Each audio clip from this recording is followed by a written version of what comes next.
제가 여러분에게 사진 한 장을 보여드릴 거예요. 그게 무엇인지 한번 맞춰보세요. 이게 뭐죠? 잘하시네요. 네, 우리나라는 이걸 별로 사용한 적이 없는데 사실은 이 부메랑은 원시 시대부터 사용되던 무기였대요. 그러니까 굉장히 그 역사가 오래된 무기죠. 이 무기의 특징이 뭐예요? 던져가지고 목표물에 맞으면 이제 되는 건데 못 맞힐 수 있잖아요. 그러면 이게 다시 돌아오는 거예요.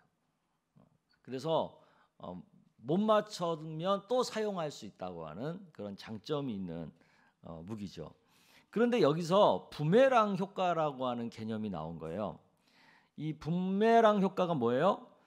어떤 사물의 결과와 그 행위를 한 사람에게 부정적인 효과가 돌아온다는 거예요. 여기서 중요한 포인트가 부정적이라는 거예요. 부정적인 거.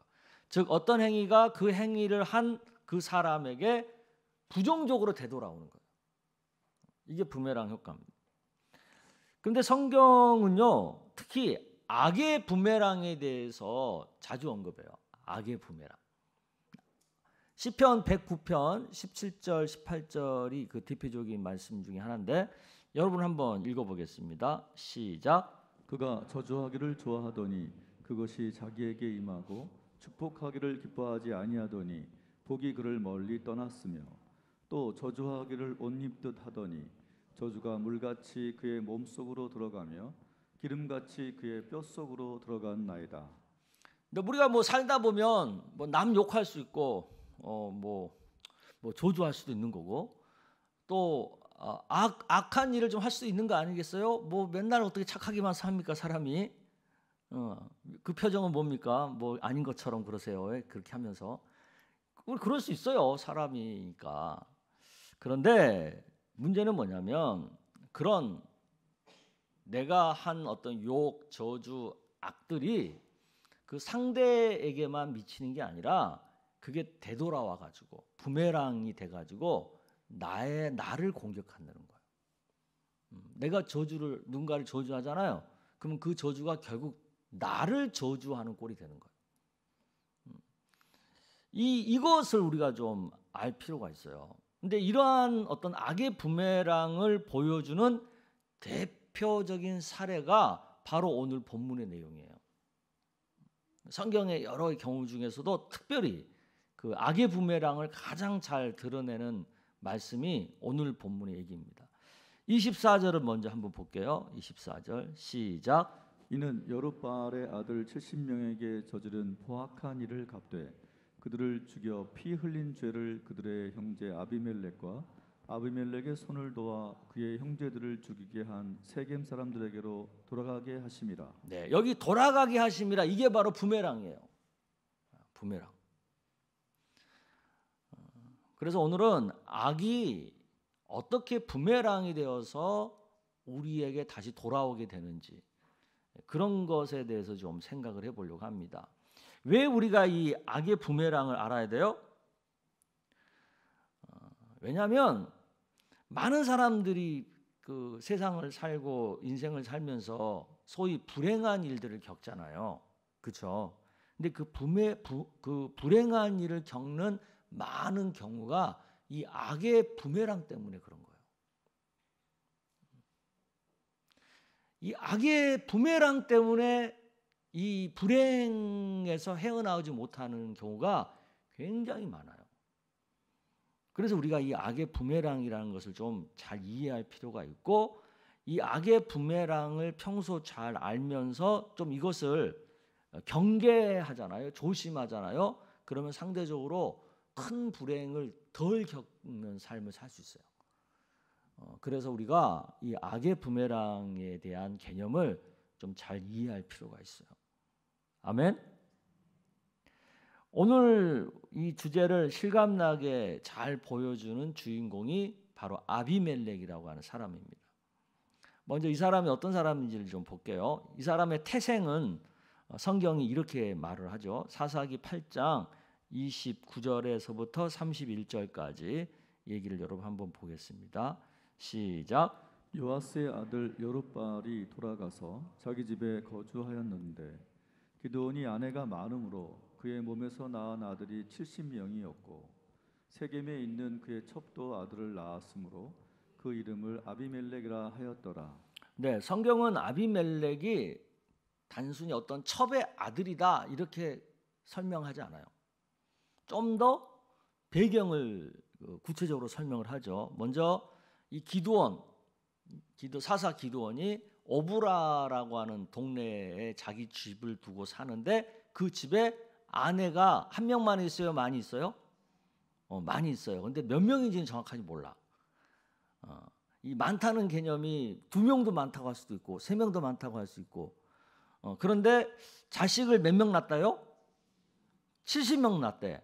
그러니까 적어도 뭐 한 5명, 최소 5명 이상은 되지 않을까.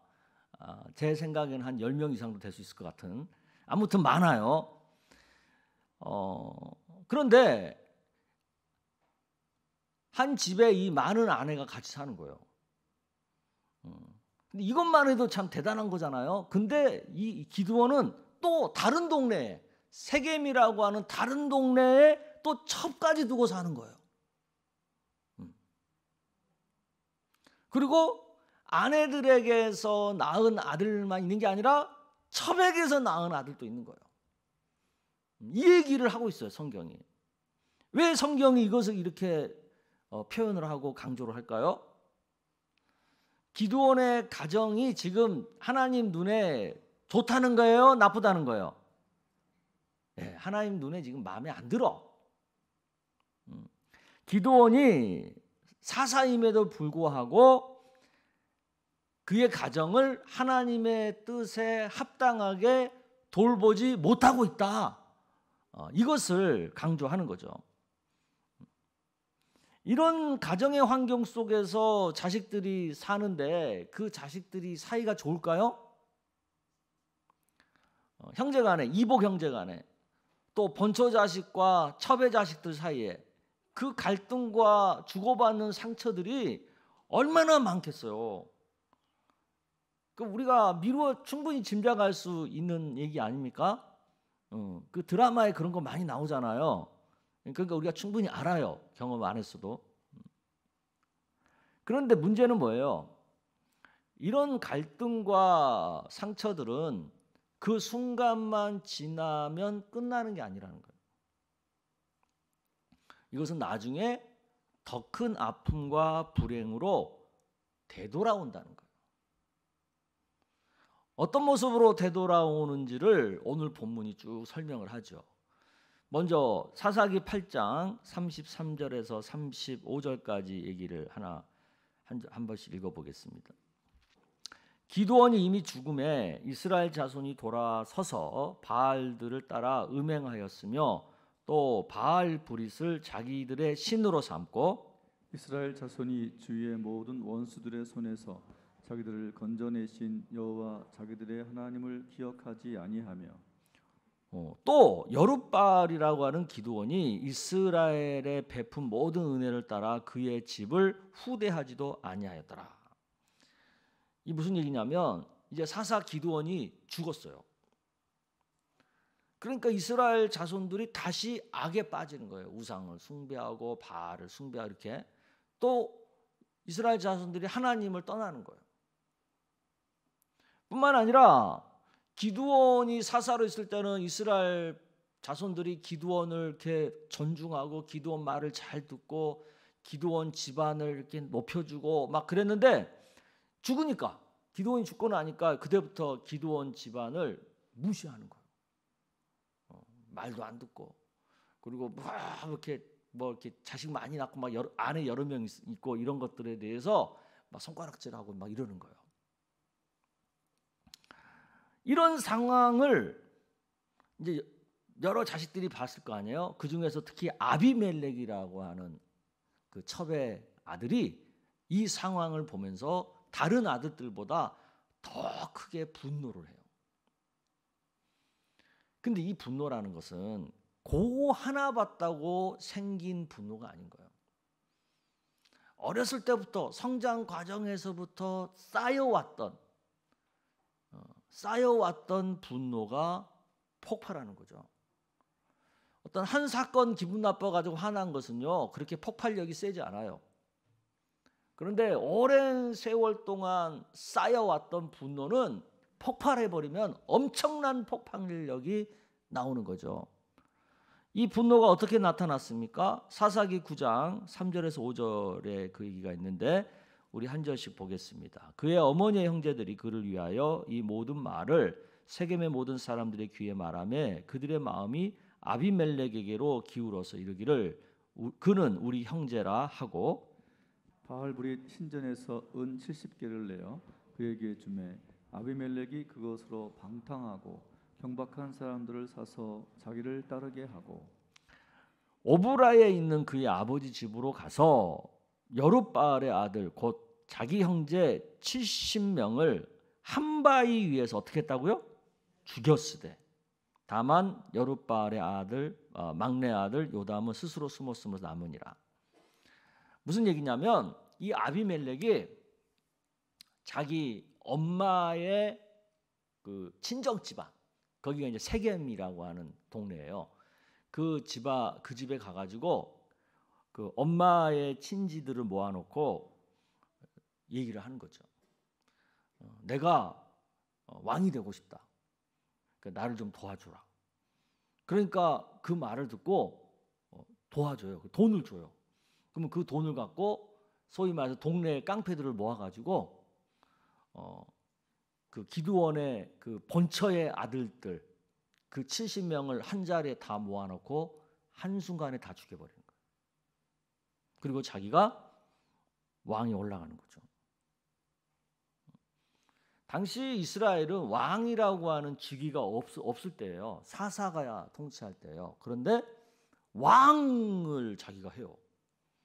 왜 이런 발상이 가능하냐면 기드원이 사사임에도 불구하고 말년에 왕의 행세를 합니다. 왕의 행세. 그게 하나님 보시기에 좋지 않은 거였어요. 근데 꼭 나쁜 것을 먼저 배우잖아요. 아비멜렉이 아버지 그 나쁜 모습을 보고 이제 노골적으로 이제 왕이 된 거예요. 이러한 아비멜렉의 처사가 하나님 눈에 굉장히 안 좋았어요. 그래서 하나님은 이런 악을 또 다른 악으로 심판을 하시는 거죠. 그게 23절에 나와요. 여러분 읽어보겠습니다. 시작. 하나님이 아비멜렉과 세겜 사람들 사이에 악한 영을 보내심에 세겜 사람들이 아비멜렉을 배반하였으니 그러니까 세겜과 아비멜렉이 합작해가지고 기드원의 아들들을 제거하고 이스라엘의 왕이 됐잖아요. 그런지 3년 만에 얼마 되지도 못해요. 3년 만에 함께 했던 세겜 사람들이 아비멜렉을 배반하는 또 다른 악이 저질러지는 거죠. 이 일로 인해서 이번에는 아비멜렉과 그의 어머니 집안과의 싸움이 벌어지는 거예요. 전쟁이 나는 거예요. 아비멜렉은 자신을 배반한 외갓집 사람들과 그 동네 사람들을요 아주 철저하게 응징하고 잔인하게 죽입니다. 그게 사사기 9장 49절에 한 예가 나오는데 여러분 읽어보겠습니다. 시작. 모든 백성들도 각각 나뭇가지를 찍어서 아비멜렉을 따라 보루 위에 놓고 그것들이 얹혀 있는 보루에 불을 놓음에 세겜 망대에 있는 사람들이 다 죽었으니 남녀가 약 1000명이었더라.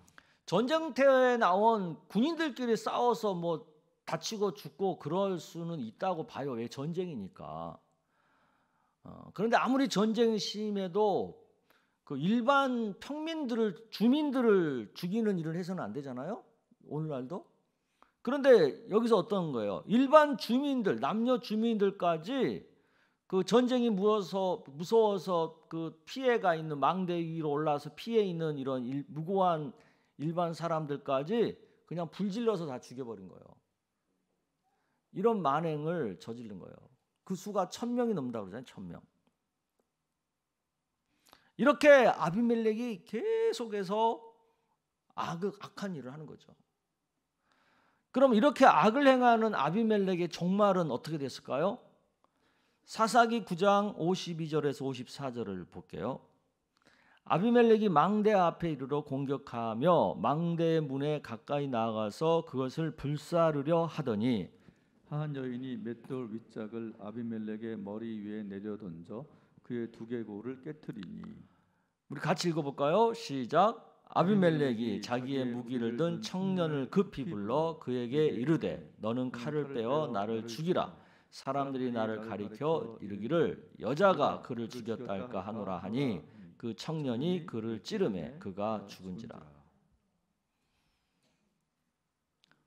이 망대의 사람들이 막 피해서 올라가니까 그 사람을 죽이려고 이 아비멜렉이 이제 불을 지르려고 그 망대 밑으로 가니까 그 망대 위에서 한 여자가 그 맷돌 돌 있잖아.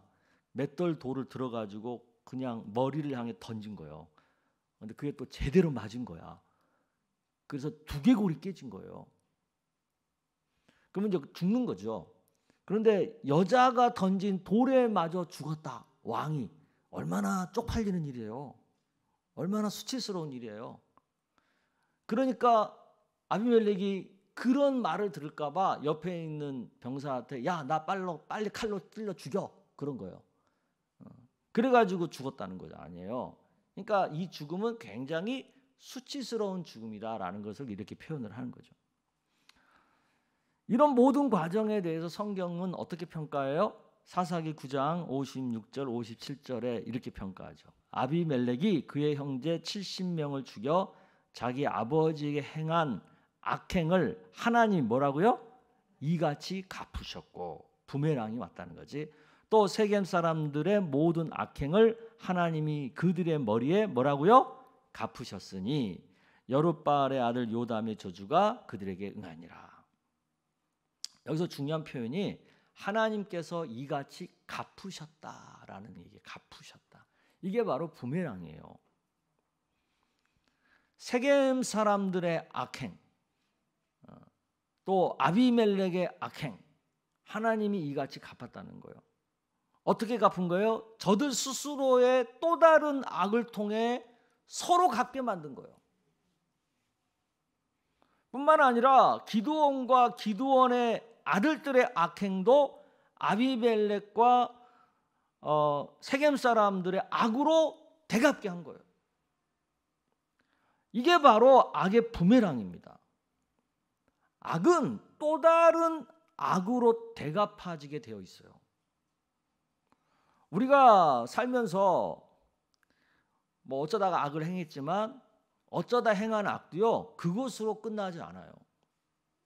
악은 또 다른 악을 불러오게 돼 있어요. 그 악의 속성이에요.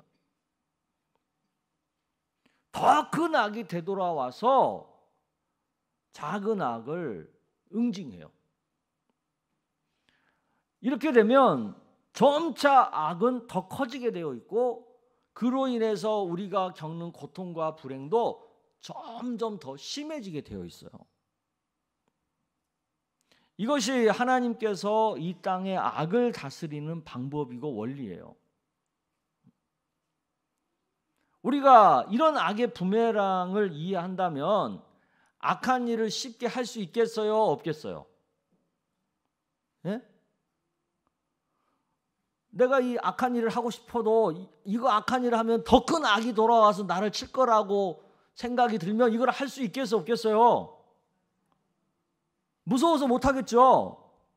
그래서 하나님이 악을 이렇게 다스리는 거예요. 악을 이런 식으로 해서 악을 없애고 적게 만들기 위해서. 그런데 그럼에도 불구하고 사람들이 그 악을 행해요, 행하지 않아요? 행해요. 그랬기 때문에 그 사람은 더 큰 악으로 심판을 당해도 싸요, 안 싸요? 싸요. 마땅한 거예요. 그렇다면 만약에 아비멜렉이 그렇게 악한 방법으로 하지 않고 다른 방법으로 그 기드온과 기드온 아들들의 악을 다스릴 수 있는 방법이 없었을까요? 그렇게 굳이 자기 힘으로 형들을 다 죽이고 스스로 왕이 되어야만 했을까요? 그 방법 말고도 있는 거거든요. 그게 뭐예요? 하나님께서 아비멜렉을 불쌍히 여기고 아비멜렉을 더 사랑하고 더 축복해 줄 수 있도록 자기가 살면 되는 거예요.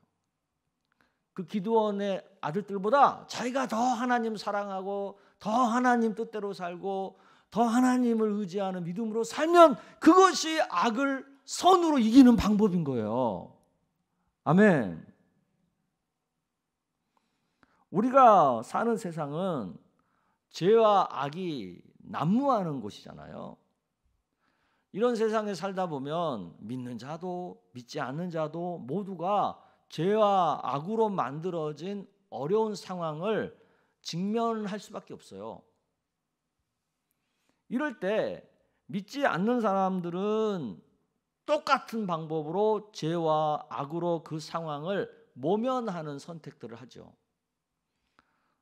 그러면 그 순간은 어떻게 모면이 되는 것 같아요. 그렇지만 얼마 가지 못해서 더 큰 악이 와서 나를 힘들게 하고 나를 더 불행하게 한다는 것을 알아야 되는 거죠. 그러면 우리 믿는 사람들은 다른 선택을 할 줄 알아야 돼요. 죄와 악으로 상황을 어떻게 모면해 보려고 하는 선택을 하지 말고 다른 방법. 그게 뭐겠어요? 회개와 용서로 죄를 없애는 선택을 해야 되는 거예요. 희생과 인내로 악을 이기는 선택을 해야 되는 거예요. 그래야 더 큰 악을 만나서 더 큰 불행을 겪는 일을 안 당해요. 굳이 내가 악으로 그 악을 안갚음을 해주지 않아도 그냥 가만 놔두면 그 악의 속성상 되돌아와서 그 사람을, 그 악한 일 한 사람을 심판한다니까.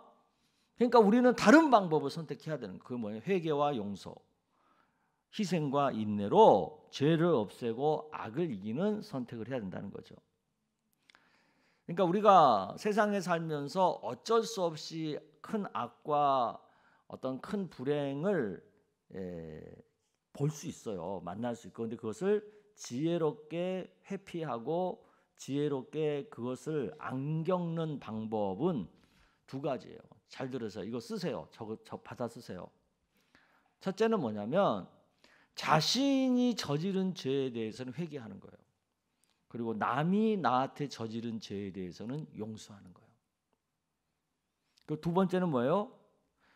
내가 피해를 입고 손해를 보는 그 억울함은요, 막 갚으려고 그러지 말고 그냥 희생하는 마음으로 달래는 거예요. 그래, 내가 그냥 손해보고 말지. 그래, 내가 좀 희생하고 말지. 그러면서 그 억울함을 달래야 해. 그리고 남의 악행으로 내가 당하는 고통과 불행이 있잖아요. 그것에 대해서도 그냥 맞서서 같이 이겨보려고 그러지 말고요. 그냥 맞고 그냥 인내해야 돼요. 하나님 눈에 어떻게 보이게끔 인내해야 되냐면 불쌍하게 보이게끔. 그냥 저 얻어 터지고 그냥 가만히 낑낑거리고 울고 그러는 거예요. 근데 자기 힘으로 어떻게 일어나가지고 그냥 같이 한 방 먹이고 때리려고 이렇게 달라들지 말고 그냥 하나님 보시기에 불쌍하게 얻어 터지고 있는 거예요.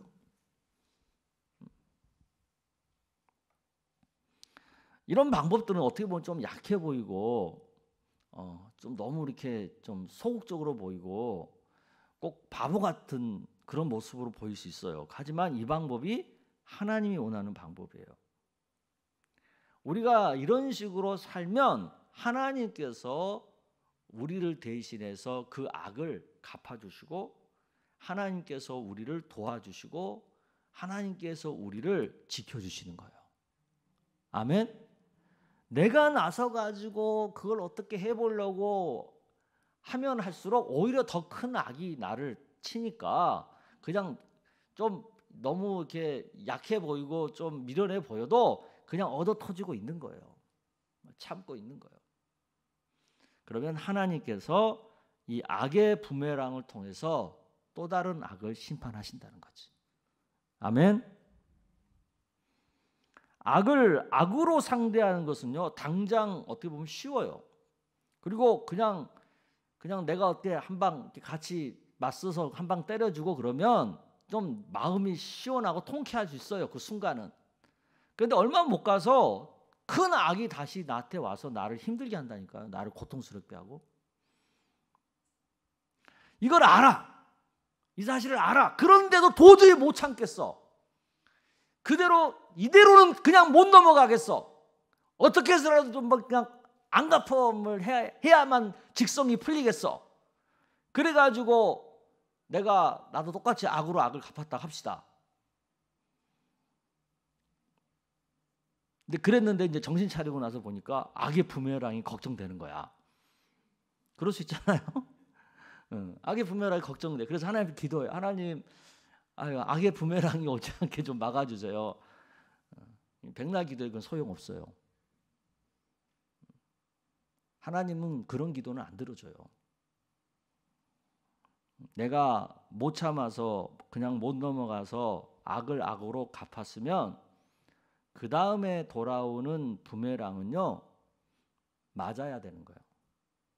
맞을 수밖에 없어요. 그런데 그때 어떻게 맞아야 되냐면 잘 맞아야 해. 잘 맞는 게 뭐예요? 잠잠히 맞아야 돼요. 입을 다물고 원망하고 불평하고 그렇게 맞지 말고 입 딱 다물고 그냥 죽은 듯이 맞는 거예요. 그리고 하나님 원망하지 마세요. 내가 저지른 악 때문에 내가 당하는 건데. 근데 맞으면서 잠잠히 맞고 그 다음에 되게 불쌍하게 맞는 거야. 하나님 보시기에 되게 불쌍하게 맞는 거야. 그리고 그 고통을 다 당하는 거예요.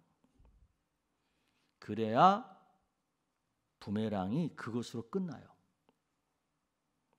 그런데 그 부메랑을 못 견디고 못 참고 또 악을 행하잖아요. 그러면 또 다른 새로운 악의 부메랑이 만들어지는 거예요. 그런 식으로 몇 번 반복돼 버리잖아요. 그러면 그 삶은 정말 비참한 지경에까지 빠져버려요. 그러니까 이런 반복이 발생하지 않도록 어느 시점에서 과감하게 끊어낼 줄 알아야 돼요. 끊어낼 줄 알아요. 근데 이걸 못해요, 사람들이. 이걸 못해가지고 계속 똑같은 악의 부메랑을 겪으면서 인생을 힘들게 사는 거예요. 이것을 끊어내야 됩니다. 예수님을 핍박하던 그 바울, 예수님을 만나서 회심을 했잖아요. 그리고 회심하자마자 금방 사도의 삶을 산 줄 아세요? 그렇지 않아요. 성경에 보면 바울도요, 이 악의 부메랑을 맞아서 견디는 시간이 있었어요. 그것이 바로 아라비안 광야에서의 3년의 삶이에요. 이 3년 동안 바울은 이 악의 부메랑을 맞고 견디는 시간을 가진 거예요. 모세도 마찬가지예요. 모세가 애굽의 왕자로서 살았잖아요. 그다음 막 사람도 죽이고 막 그랬잖아요. 그 악의 부메랑을 미디안 광야에서 견디는 시간을 가졌어요. 왕자의 신분에서 어느 날 목동의 신분으로 추락해서 그 고통스러운 시간을 견딘 거예요. 그래서 새로운 출애굽 지도자의 삶을 시작할 수 있었던 거예요. 우리 예수님의 생애도 보세요. 공생애를 시작하기 전에 예수님이 먼저 하신 게 뭐예요? 광야에 나가서 40일을 금식하면서 마귀에게 시험을 당하는, 인간적으로 보면 굉장히 고통스러운 시간을 보냈어요. 그게 바로 이런 어떤 악으로 인해서 만들어지는 부메랑을 견디는 그런 모습들인 거예요. 이런 것에서 자유로운 사람 아무도 없어요.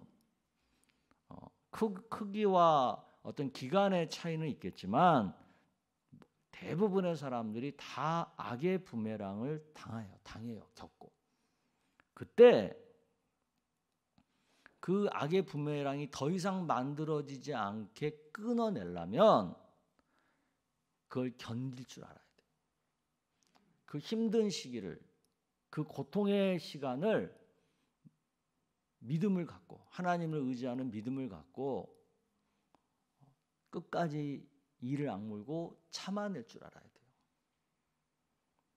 그래야 부메랑이 끝나고 더 이상의 부메랑이 만들어지지 않으면서 새로운 삶, 하나님 나라의 삶을 복되게 살아갈 수가 있는 것입니다. 근데 많은 성도님들이 믿음이 있고 나름대로 산다고 살면서도 이것을 못하는 이유가 이 힘든 어느 한 시간의 고통과 고난의 시기를 잘 견디지 못해서 그래요. 거기서 또 다른 죄를 저버리고 또 다른 악을 범해버리는 거예요. 그러니까 또 다른 악의 부메랑이 만들어지는 거죠. 그래서 불행이 끊어지질 않는 거예요. 이 원리를 잘 이해하고 악의 부메랑이 끝날 때까지 끝까지 잠잠히 잘 견뎌내는 그런 은혜가 우리 가운데 있기를 축복합니다. 아멘. 이게 너무 중요한 개념이에요. 그러니까 이 말씀을 잘 기억하고 내가 지금 부메랑 맞고 있구나 이런 생각이 들면 꾹 참고 견디세요. 그리고 하나님이 보시기에 불쌍하게 보일 정도로 그냥 얻어 터져. 그냥 그때는 그러면서 막 아프다고 울어. 징징 하나님 앞에 기도함으로. 그리고 애초에 또 다른 악의 부메랑이 있다는 걸 알고 그냥 같은 악을 악으로 갚고 싶은 마음이 여기까지 올라오더라도요 참으세요. 그래서 선으로 악을 갚는 그런 은혜가 우리 가운데 있기를 축복합니다.